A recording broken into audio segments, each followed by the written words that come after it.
दोस्तों, यहूदी कौम दुनिया की एक ऐसी कौम है कि जो आबादी के लिहाज से तो भले ही बहुत कम है, लेकिन इस दुनिया में तरक्की करने के मामले में सबसे टॉप पर रहती है। साथ ही साथ आज यहूदी अगर सबसे बड़ा दुश्मन किसी को अपना समझते हैं तो वो है मुसलमान, और वहीं दूसरी तरफ दुनिया भर के मुसलमान अगर सबसे बड़ा दुश्मन अपना किसी को समझते हैं तो वो है दुनिया की इकलौती यहूदी कंट्री यानी इजराइल। लेकिन दोस्तों, क्या आपने कभी सोचा कि यहूदी और मुसलमान आपस में सबसे बड़े दुश्मन कैसे बन गए, और आखिर कैसे एक छोटी सी यहूदी कंट्री करोड़ों मुसलमानों के बीच में आबाद हो गई, जिसे आज भी ज्यादातर मुस्लिम देश कबूल करने से इनकार करते हैं।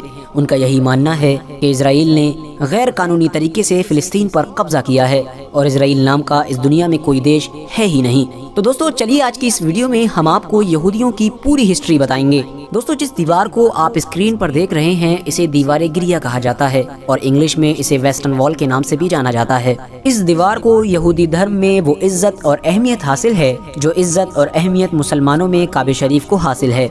दोस्तों, ये दीवार हैकले सुलेमानी का बचा हुआ थोड़ा सा हिस्सा है। पिछले 2000 सालों से लगातार सारे यहूदी इस दीवार के पास आते हैं और इस दीवार पर अपना सर मार मार कर रोते हैं। यही वजह है कि इस दीवार को दीवार गिरिया कहा जाता है, क्योंकि गिरिया का मतलब भी रोना ही होता है। अब आप लोग सोच रहे होंगे कि आखिर हैकले सुलेमानी क्या है और आखिर यहूदी इसके पास आकर रोते क्यों हैं। तो ये तमाम चीजें जानने के लिए हमें हिस्ट्री में बहुत पीछे जाना पड़ेगा।